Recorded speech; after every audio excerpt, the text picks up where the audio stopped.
फिर से? श्री हरिवंश। श्री हरिवंश महाराज जी।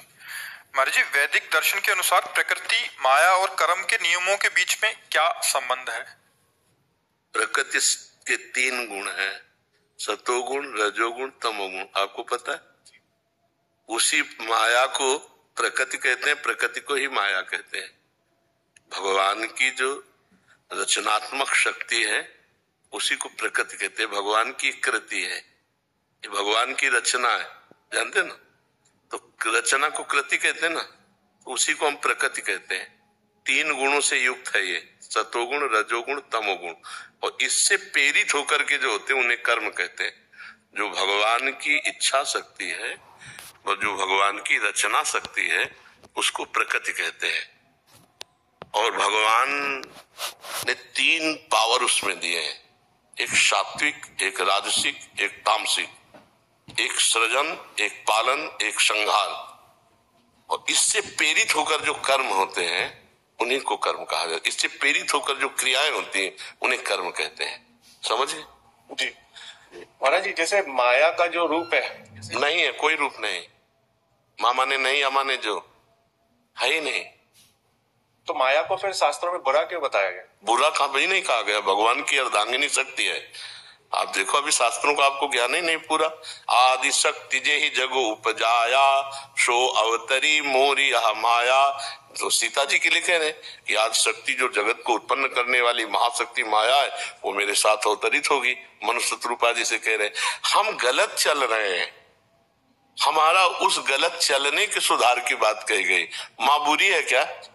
महामाया जगदम्बा है कहा गया है? नहीं, देवी को महामाया कहा गया तो हमारी अम्मा है ना। अब अम्मा को हम गलत दृष्टि से देखें तो थप्पड़ खाएंगे कि नहीं खाएंगे? तो बस यही हमारी गलती, हमको अपनी गलती सुधारने को कहा गया है। माया बुरी क्या है हमें बताओ?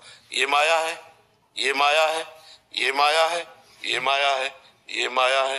गो गोचरु जहां लघु मनु जाई, सो सब माया जानहु भाई। अब इस माइक से हम भगवत चर्चा करते हैं तो पवित्र हो गया ना, नाम कीर्तन कर रहे तो बंधन ही हो गया ना। और इससे हम गाली देने लगे, बुरा बोलने लगे तो अब बुरा हो गया ना। तो माइक बुरा है, वाणी बुरी है, या हमारा बोलने का तरीका बुरा है? बोलने का तरीका सुधारने की बात कही गई है। हम माया का जो दुरुपयोग कर रहे हैं वो हमारे बंधन कारक है। नहीं तो माया रोटी है, माया पानी है, माया ये शरीर है। वही रोटी पानी पाके इस शरीर से हम तपस्या करते हैं, हम भजन करते हैं, तो आप हाथ जोड़ रहे हैं। हम जो बुरा प्रयोग है हमारा वो बुरा है। हमारे में बल दिया है, हम किसी को बचा सकते हैं, किसी की सेवा कर सकते हैं, किसी का सहयोग कर सकते हैं। अब हम किसी का शोषण कर सकते हैं, किसी को मार सकते हैं, किसी को दुख दे सकते हैं। अब इसमें हमारे विचार गलत है या माया गलत है? विचार तो हमको विचार शुद्ध करने की बातें शास्त्रों में मिली है। कहीं भी माया बुरी कही गई तो हमें बताओ कि ये माया बुरी है। मान लो हमारी बहन है तो बहन है और दूसरे की बहन है तो हम माया कह देंगे उसे? क्या स्त्री माया नहीं है? तुम्हारे विचार में जो बैठ गई है दुर्गंध, जो दुर्विचार, उनको त्याग दो। तो अपनी बहन तो पास खेले बैठे, हमें क्या बुरा लगेगा? विषय वस्तु के संदर्भ में कह रहा था, सांसारिक विषय वस्तु वो भी माया का रूप है। हाँ, कौन सा विषय? जहर है, पहले हमारी सोच, जहर है मारता है ना, लेकिन जहर को जब डॉक्टर शोधते हैं ना तो जीवन बचाने का काम करता है ना। ऐसे क्यों मरो जहर खा के? वही जहर जीवन देता है जब डॉक्टर से शोध के। कुछ बुरा नहीं बचा। हर चीज की बहुत आवश्यकता है, हर चीज की आवश्यकता है। आप कौन सी ऐसी क्रिया, कौन सी ऐसी, उस पे आप बिंदु पे रखो, हम आपको बताते हैं गलत क्या है। ऐसे रखो। जहर से ज्यादा बुरा क्या चीज होती है? लेकिन जहर जीवन बचाने के काम में आता है। ऐसे ऐसे इंजेक्शन, जो जहर के इंजेक्शन दे तो जीवन बच जाएगा। ऐसे बच्चा भगवान ने सारी चीज सदुपयोग के लिए बनाई। हम जो दुरुपयोग मानव होकर के कर रहे हैं यही खतरनाक बात है। अगर हम दुरुपयोग छोड़ दे तो बच्चा कुछ बुरा नहीं है, कुछ बुरा नहीं। शौचालय बहुत बुरी चीज है, लेकिन रसोई तभी सफल है जब शौचालय की व्यवस्था हो, है ना? देखो ये रसोई है, यहां से जाती हो, यहां शौचालय है। हमें लगता है कि अगर हम सही चल रहे हैं तो बुरा कुछ है ही नहीं, और हम बुरे चल रहे हैं तो सही कुछ है नहीं। तो इसमें हमारी दृष्टि हुई या इसमें भगवान या कोई माया या कोई प्रकृति? कितना सुंदर सब कुछ है। जब हम सुंदर विचार वाले हैं तो कितना सुंदर सब कुछ भगवान ने रचा है, और असुंदर विचार वाले हैं तो कितना असुंदर है। तो ये दृष्टि हमारी वैसी सृष्टि हो गई, कहीं कुछ गलत नहीं बच्चा। महाराज जी, जैसे शास्त्रों में लिखा हुआ है कि ब्रह्म सत्य जगत मिथ्या, तो हम भ्रम को ऊपर रखते हैं, तो जगत माया भी नहीं। तो आप और आगे भी चलो ना, सवाल पहले हल थोड़ी हो गया इतने से। ब्रह्म सत्यम जगन मिथ्या से सवाल हल हो गया क्या? सवाल शुरू हुआ है, सवाल हल होता सर्वम खलमिदम ब्रह्म ने नानास्ति किंचन। अधूरा ज्ञान तो संशय में फंसा देता है, पूरा ज्ञान पढ़ो। यहाँ अभी तो ये शुरू हुआ है, यहाँ से सवाल यहाँ से शुरू हुआ है, और पूरा जहां हुआ हम तुम्हें बता रहे। सर्वम खलमिदम ब्रह्म ने नानास्ति किंचन। ने नानास्ति किंचन का मतलब होता है एक कण भी ऐसा नहीं जहां ब्रह्म न हो। सर्वम खलमिदम ब्रह्म, सब कुछ ब्रह्म है। सवाल यहां से शुरू हुआ, ब्रह्म सत्यम जगन मिथ्या। क्योंकि जगत में फंसे हो ना, तो ब्रह्म तक पहुंचने के लिए पहले हटो, और जब हट के दिखाया गया तो बोले सर्वम खलमिदम ब्रह्म, सब कुछ वही था जिसे तुम झूठ मान के आए हो ना, वही है सब कुछ। वासुदेवा सर्वम, सिय राम में सब जग जानी। समझ पा रहे बच्चा? बोलियो। जैसे इस एक विधि है, योग में 4 विधियां होती है, ज्ञान, भक्ति। एको विधि अगर पालन किए होते बच्चा तो एको प्रश्न न रह जाते। नहीं, जैसे राजयोग और भक्ति योग में बच्चा अंतर सब। अच्छा ये बताओ, प्रवचन करता बनना चाहते हो या साधक बनना चाहते हो? तो अभी चौराहे पे खड़े हो, कोई मार्ग तो चयन करो तुम। ज्ञान मार्ग चयन करो, भक्ति मार्ग चयन करो, कोई मार्ग पकड़ो। तो एक पकड़ लोगे तो उस रास्ते की हम तुम्हें बात बताएं। अब तुम चौराहे पे खड़े होकर के ऐसे मार रहे हो कि दक्षिण उत्तर पूरब, तो ऐसे कैसे तुम्हारा मंगल हो पाएगा? एक रास्ता पकड़ो, अपने मति को देखो, ज्ञान मार्ग योग है कि योग मार्ग। कई घंटा बैठ सकते हो पद्मासन में? कभी बैठे हो? नहीं। योग किसे कहते हैं? अभी तो योग जानते नहीं किसे कहते हैं। चित्त वृत्ति का निरोध करके परमात्मा में स्थित करना योग कहते हैं। हम पहले योग का साधन जहां शुरू होता है अष्टांग योग, यम नियम आसन। हाँ, तो आप कितनी देर पद्मासन बैठ सकते हो? बैठ सकते हो आधा 1 घंटा। तो 3 घंटा के पहले योग ही नहीं माना जाता। 3 घंटा पद्मासन में बैठ के 6 घंटा बैठे, अब तो किडनी फेल बच्चा। सिद्धासन में कई मिनट बैठे हो? जानते हो सिद्धासन? सिद्धासन जानते ही नहीं होगी। सिद्धासन जानते हो? अवस्था नहीं है महाराज। नहीं, सिद्धासन अभी तो ककारा नहीं आता बच्चा, तभी तो कह रहे अभी तो चौराहे पे खड़े हो। अब मतलब जैसे किसी विद्वान से या पढ़े लिखे से ऐसे बात करोगे तो अब बात अलग होगी। हम लोग क्या, ये पूरी यात्रा करके आए, हम लोग यात्रा करके आए हैं। तो उस यात्रा में अब हमको तो पता है ना कि 2 कदम बाद कितने मोड़ होते हैं, उसके बाद कितने मोड़ होते हैं। तो इसलिए अब अपने लोगों से जैसे है ना, तो वो नहीं।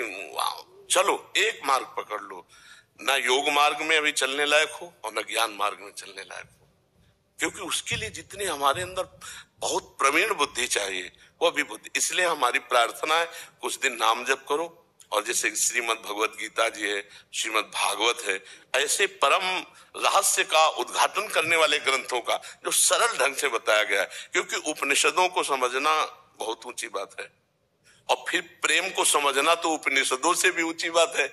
ये जो प्रेमानंद है वृंदावन का, ये ब्रह्मानंद से भी ऊपर की बात है। तो एक मार्ग में पहले चलो। कितने घंटे तुम नाम जप कर सकते हो? एक नाम में कितने मिनट चित्त लगा सकते हो? इस पर आओ, अपनी कसौटी कसो। कि जैसे हमने एक बिंदु रख लिया, कृष्ण, हम उसे एक बिंदु माने, कृष्ण, राधा। हमारी आंतरिक दृष्टि रहेगी राधा राधा राधा राधा। अब ना कुछ स्फुरित होने देंगे, और ना कुछ मानेंगे, और ना कुछ सुनेंगे, और ना कहीं दस्तखत करेंगे अंदर, कहीं स्वीकृति नहीं। राधा राधा राधा। अब देखो कई मिनट टिकते हो। ये भी योग है, ये तो आंतरिक योग है ना।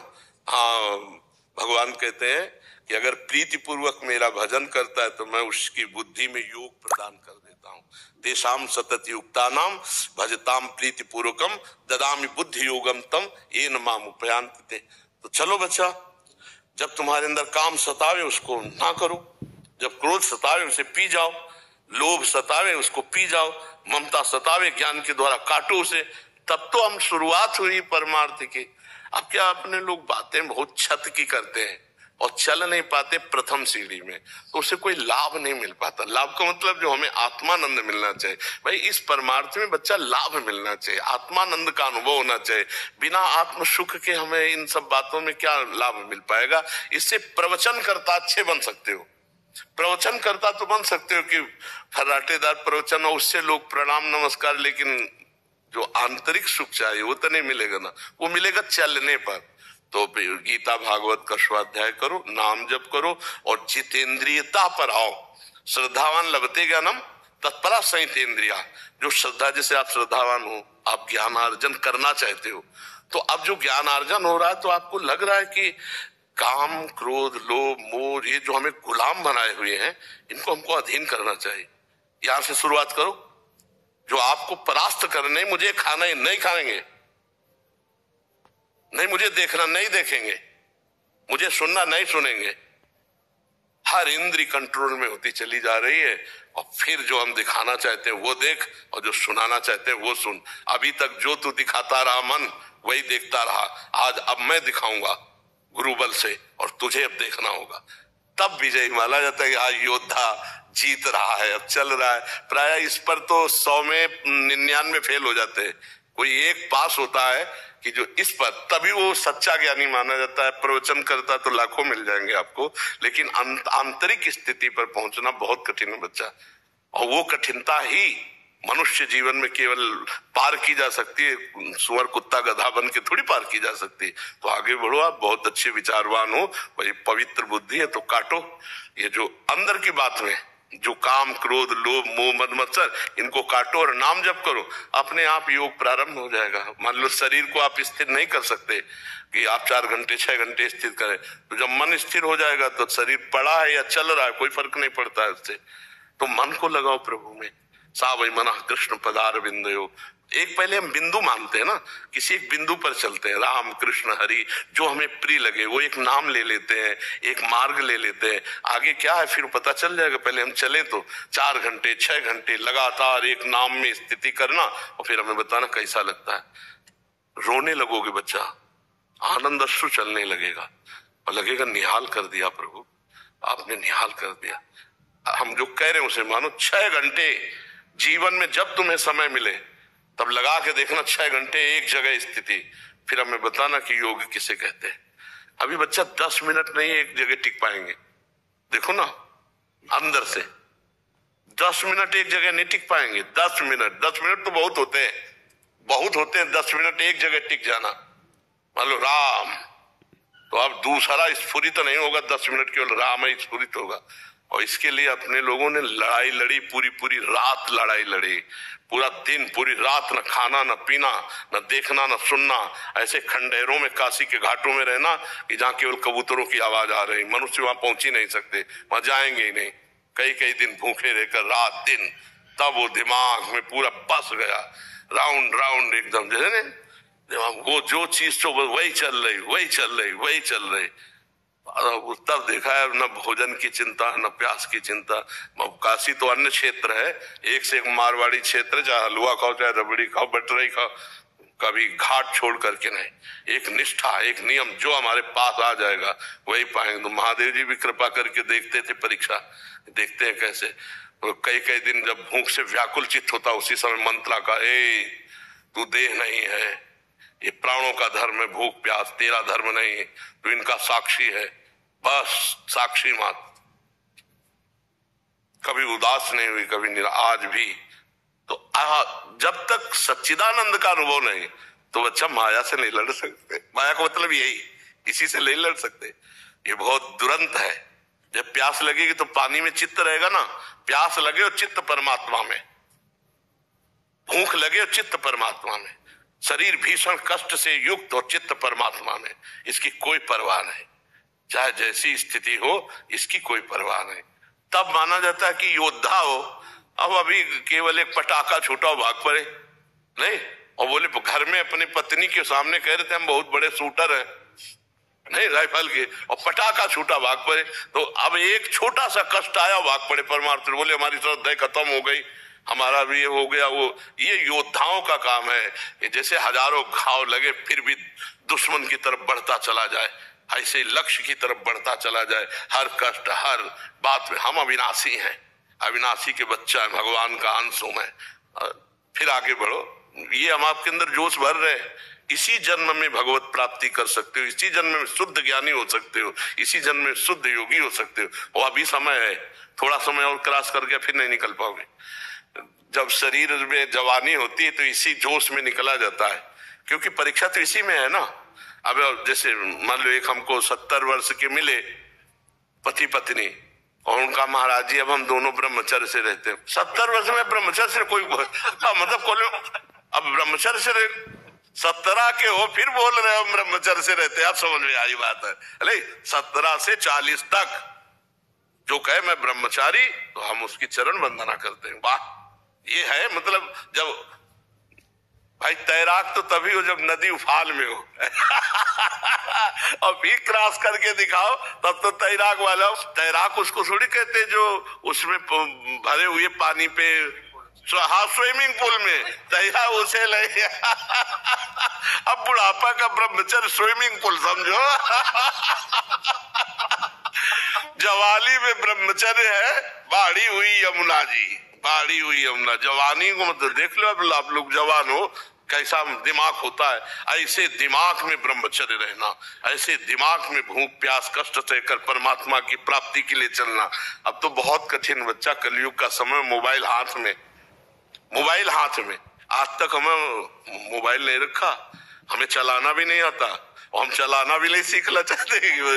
हाँ बिल्कुल महाराज जी, आपका और आपके जो साधक बाबा जी, उनका बहुत धन्यवाद है कि YouTube पे आपके माध्यम से सबको सत्संग मिल पाता है और वो रात पथ पे चल पा रहे हैं। जी जी, ये तो हाँ, यही लोग प्रयाने तो पहले तो हम इसका निषेध किया, फिर कई लोगों ने, 2-4 जन हैं, उन्होंने कहा महाराज जी जब हम ही कई बार सुनते हैं इसको तो ज्यादा लाभ मिलता है, इसलिए टेप कर लेने दीजिए। फिर धीरे धीरे YouTube में डालने लगे कि चलो भाई, इससे है कि हजारों लोगों को सुनने को मिल जाएगा जो यहाँ नहीं बैठ सके। अब देखो यहाँ बैठे तो 20, 25, 30 बैठे हो गए, तो कम से कम YouTube के द्वारा लाखों लोगों को सुनने को मिल जाता है। नहीं, प्रगट में इतना कहाँ लाभ मिल पाता। इसलिए इन लोगों ने चाहा तो हमने भी स्वीकृति दे दी कि अगर बाहर सुनना हो उससे लाभ दिखाई देता है।